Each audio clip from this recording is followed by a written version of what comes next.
جی مولانا صاحب، اب وقت نہیں ہے نماز کا، اس لیے بسم اللہ الرحمن الرحیم، نحمدہ ونصلی علی رسولہ الکریم۔ جناب اسپیکر،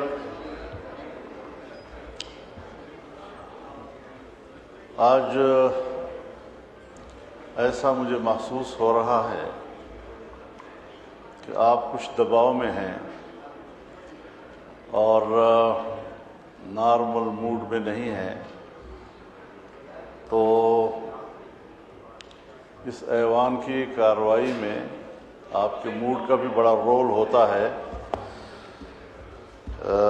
کچھ تھوڑا سا اپنے آپ کو نارملائز بھی کیا جائے، نیوٹرلائز بھی کر لیں اپنے آپ کو، تو پھر انشاءاللہ ہم اپنی بات بڑی اچھی طریقے سے ڈیلیور کر سکتے ہیں۔ مولانا صاحب، یہ وہ کرسی ہے جہاں نہ حکومت خوش ہوتی نہ اپوزیشن خوش ہوتی، تو یہ سب سے مشکل کرسی ہے، اور دباؤ میں تو میں ہر وقت ہی رہتا ہوں کہ ان کو بھی بچانا ہے، ان کو بھی بچانا ہے، ان کو بھی موقع دینا ہے، ان کو بھی موقع دینا ہے، مگر میں اس دباؤ میں نہیں آتا جو زبردستی کرانے کے لیے یہاں کھڑ کے لیا جاتا ہے۔ میں نے کہا تھا تشریف رکھیں۔ جی شکریہ۔ بات زبردستی کی نہیں ہے، ایک رکن ایوان کی حیثیت سے گفتگو کا اور اپنی بات کرنے کے حق کی ہے، سو وہ ہمارا حق ہے۔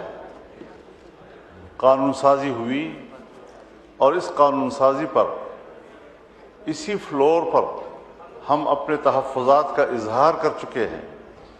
ہم نے اس قانون سازی کو قرآن و سنت کے منافی اور آئین کے منافی تصور کیا ہے، اور اگر ہم نے آپ سے یہ کہا ہے کہ اسلامی نظریاتی کونسل موجود ہے جہاں شریعت انوالو ہو، وہاں کم از کم یہ چیزیں وہاں بھیج دی جائیں تاکہ وہاں سے واضح طور پر رائے آ جائے کہ علماء کرام کیا کہتے ہیں، مذہبی لوگ کیا کہتے ہیں۔ اس میں آئینی ماہرین بھی ہیں، قانونی ماہرین بھی ہیں، تمام مکاتب فکر کی نمائندگی ہے، لیکن اس طرح آپ نظر انداز کر کے، اور پھر قانون کے پیچھے لکھا ہوتا ہے کہ ہم اقوام متحدہ، کبھی FATF، کبھی IMF اور ان کے منشور اور فلاں کے تقاضوں کے مطابق قانون سازی کر رہے ہیں۔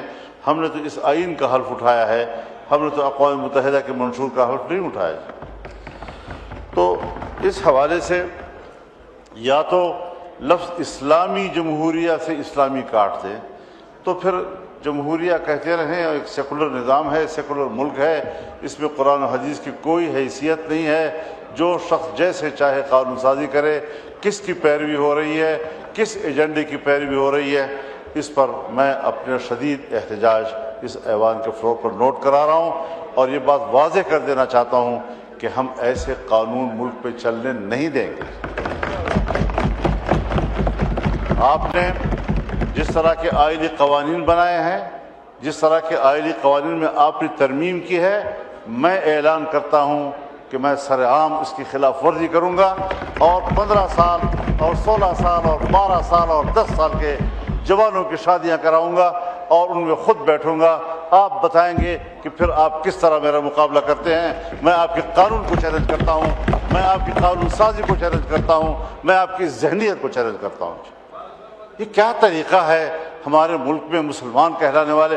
یہاں پر آپ کے نائب وزیر اعظم اور وزیر خارجہ نے فلور پر میری گفتگو کے جواب میں فرمایا کہ ہم بھی تو اللہ اور رسول کو ماننے والے ہیں، اگر آپ کی نظر میں یہ اس کے خلاف ہے تو آپ ترامیم دیں۔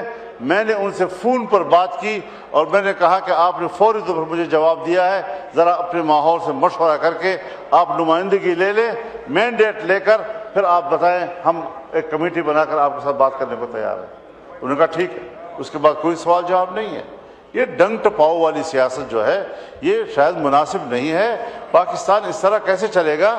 آپ تو جمہوریت کو شکست دے رہے ہیں، اور جو مسلح گروہ جو بیانیہ لے کر اٹھے ہیں، آپ قدم قدم پر ان کو تقویت دے رہے ہیں۔ ہماری توانائیاں یہاں پر کس بات پہ ضائع ہو رہی ہیں؟ ہم کس چیز کے لیے یہاں آئے ہوئے ہیں؟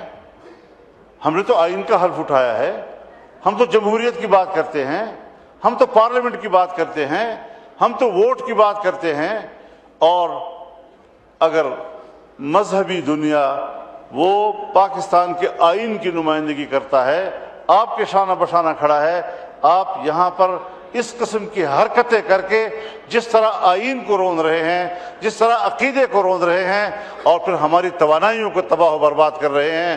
جمہوریت شکست کھا رہی ہے، پوری دنیا میں شکست کھا رہی ہے۔ اور میں نے کل کی گفتگو میں بھی یہ کہا تھا کہ پوری دنیا میں جمہوریت ختم ہو رہی ہے، اب یا سرمایہ داریت ہے اور یا آمریت ہے، اور وہ راج کر رہی ہے۔ بات ہو رہی ہے بورڈ آف پیس کی، مجلس السلام کی، جو مسٹر ٹرمپ کا ایک نظریہ ہے۔ اس نظریے کا آغاز ان کے 20 نکاتی فارمولے سے ہوا ہے۔ 20 نکاتی فارمولہ امن کے لیے یہاں پر آپ کے وزیر خارجہ نے بیان دیا اس ہاؤس میں کہ اس پہ تبدیلی آئی ہے اور ہمیں بتائے بغیر تبدیلیاں لائی گئی ہیں۔ جب ہمارا اس پر اعتراض ہو گیا، فلور پر ہم نے اپنی قوم سے کہا، نمائندگان قوم سے کہا، اس کے بعد پھر آنکھیں بند کر کے وہاں چلے جانا اور ان کے 20 نکات کو قبول کرنے کا کیا تصور پیدا ہو سکتا ہے؟ کہیں کوئی ضمیر، کہیں کوئی ایک خود اعتمادی اپنے اوپر، کبھی اپنے ملک اور قوم پر خود اعتمادی، اور آج ہم اس میں جا رہے ہیں۔ آپ مجھے بتائیں کہ کیا ٹرمپ نے نہیں کہا اور کل کی تقریر میں نہیں کہا ہے اکنامک فورم پر کہ اگر حماس غیر مسلح نہیں ہوتا تو ان کا وہی حشر کیا جائے گا جو لبنان میں حزب اللہ کا کیا گیا؟ تو لبنان میں حزب اللہ پر حملہ اسرائیل نے کیا تھا، یعنی وہ فلسطینیوں کی قوت مزاحمت کو تو ختم کرنا چاہتا ہے اور اسرائیل کی قوت جارحیت کو تقویت دے رہا ہے۔ اور آج تک جتنے معاہدات ہوئے ہیں ان تمام معاہدات کی تاریخ پڑھ لیں، اس میں انہوں نے فلسطین کو سکیڑا ہے اور اسرائیل کو سپیس دیا ہے، مسلسل سپیس دیا ہے اس کو۔ ہم ایسے حالات میں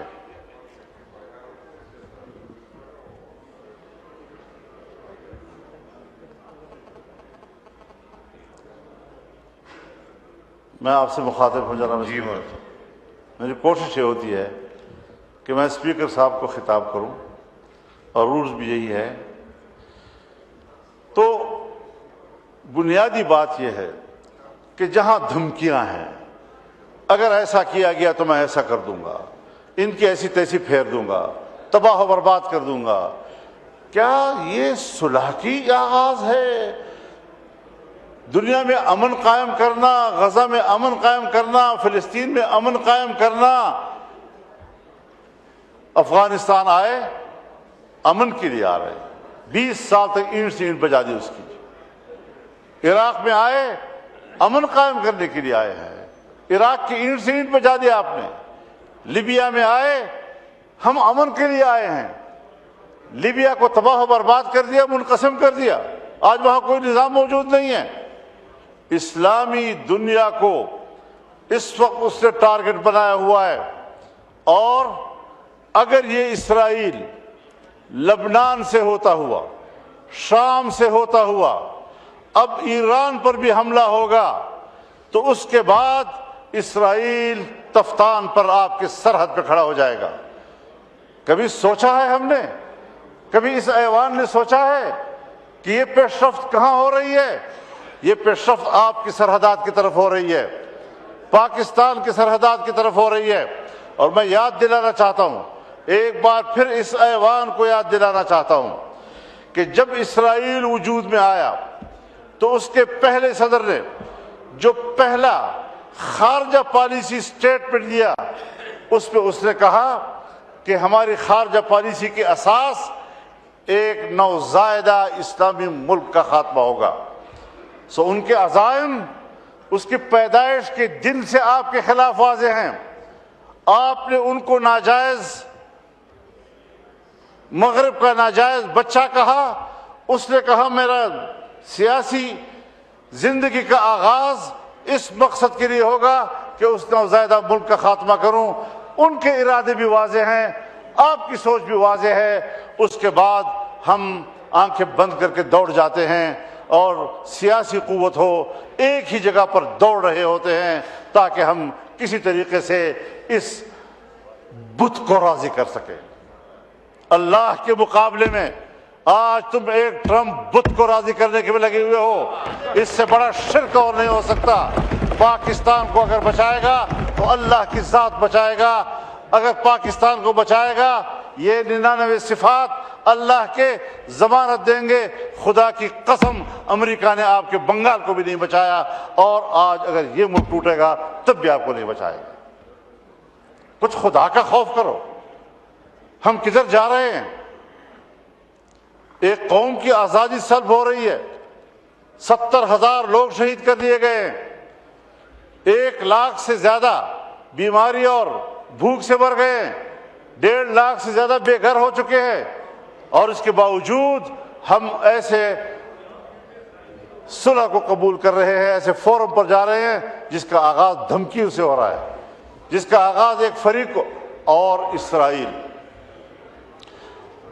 کہتے ہیں اقوام متحدہ میں بھی تو اسرائیل بیٹھا ہے تو پاکستان میں بیٹھتا ہے، سلامتی کونسل میں بھی تو اسرائیل بیٹھتا ہے تو پاکستان میں بیٹھتا ہے۔ اگر یہ دلیل ہے آپ کی تو پھر آپ مجھے بتائیں کہ 1948 سے لے کر آج تک آپ کے پاسپورٹ پر کیوں لکھا ہوا ہے کہ سارے ویزے لگ سکتے ہیں سوائے اسرائیل کے؟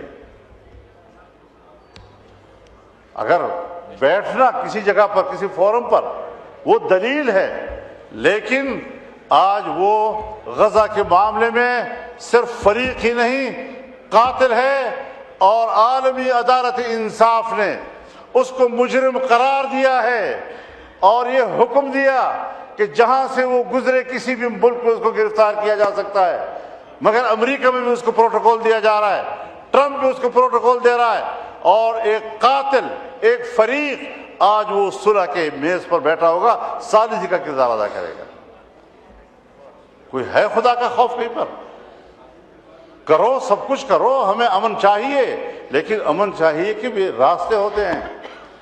ہم قبائلی لوگ ہیں، جرگوں کو جانتے ہیں، صلح کے اصولوں کو جانتے ہیں، کس طرح معاملات ہوتے ہیں۔ جناب اسپیکر، پاکستان پر رحم کرو خدا کے لیے۔ ہندوستان ہمارا دشمن، افغانستان سے ہماری لڑائی، چین ہم سے مایوس، ایران کے ہمارے بارے میں تحفظات، ہم جس جغرافیائی ماحول میں گھرے ہوئے ہیں، ہر طرف معاشی ترقی ہو رہی ہے، ایک پاکستان ہے جو ڈوب رہا ہے۔ کیا کبھی آپ نے اپنے ملک کی معیشت کو بہتر بنانے کا سوچا ہے؟ کیا آپ نے کبھی اپنے غریب کو سوچا ہے؟ اس حوالے سے ہم جس طرف جا رہے ہیں یہ پاکستان کے مستقبل کی تاریکی کا ایک اقدام ہے۔ ہم نے پارلیمنٹ سے نہیں پوچھا، آج کم از کم یہاں ایک قرارداد آنی چاہیے۔ جناب اسپیکر، اگر ہمارے اندر ضمیر ہے، میں حکومت سے بھی کہنا چاہتا ہوں، آپ بھی پاکستانی ہیں، اپوزیشن سے بھی کہنا چاہتا ہوں، ہم سب ایک قوم ہیں، کم از کم ان شرائط کی بنیاد پر بورڈ آف پیس کو پارلیمنٹ آج مسترد کر دے۔ اگر پرائم منسٹر صاحب گئے ہیں، انہوں نے اس ایوان کو اعتماد میں نہیں لیا، انہوں نے اپنی کابینہ کو اعتماد میں نہیں لیا، کیوں چلے گئے ہیں اتنے بڑے مسئلے کے اوپر؟ آخر 1 لاکھ لوگ شہید ہوئے ہیں، در بدر ہو گئے ہیں، گھروں سے نکل چکے ہیں، ہمارا کہاں کیا مقام رہ گیا ہے دنیا کے اندر؟ نماز کا ٹائم ہو گیا۔ اس حوالے سے ہمارے بہت تحفظات ہیں، اور اگر اس قسم کے فورم پر ہمارا ملک بیٹھتا ہے، میں آپ کی اس حکومت کو جعلی بھی کہہ چکا ہوں، آپ کی اکثریت کو جبری بھی کہہ چکا ہوں، اور جعلی اور جبری نظام کے خلاف اپنے جہاد کو جاری رکھنا یہ ہمارا قومی فریضہ ہوگا، دینی فریضہ ہوگا، اور انشاءاللہ العزیز یہ جنگ جاری رہے گی، آپ نہیں جیت سکیں گے یہ جنگ۔ اللہ تعالیٰ ہماری مدد فرمائے، لیکن آپ ذرا مہربانی کریں، ایوان سے کہیں کہ اس طرز عمل کو مسترد کر دے، اور آئیں ایوان سے مشورہ کرے، ملک سے مشورہ کرے، عوام کے نمائندوں سے مشورہ کرے، اپنی کابینہ سے کم از کم مشورہ کریں اور قانون سازی جہاں پر شریعت انوالو ہو کم از کم اسلامی نظریاتی کونسل میں بھیج دیں. اس طرح نہیں ہوگا کہ جس طرح آپ نے کہا آپ ہمیں ہانگ میں نے کریں گے. دیا تھا فلور میں آگے دے دیا. ہم جی شکریہ. ہم معزز انسان ہیں الحمدللہ. جی ہم معزز قوم ہیں. آزادی ہماری تاریخ ہے, اس کے لیے قربانی ہے مولانا ہماری صاحب تاریخ. نماز نہیں اب رکے گی ہمارے لیے. جی شکریہ جی شکریہ. جی ہاں شکریہ جی. شہری صاحبہ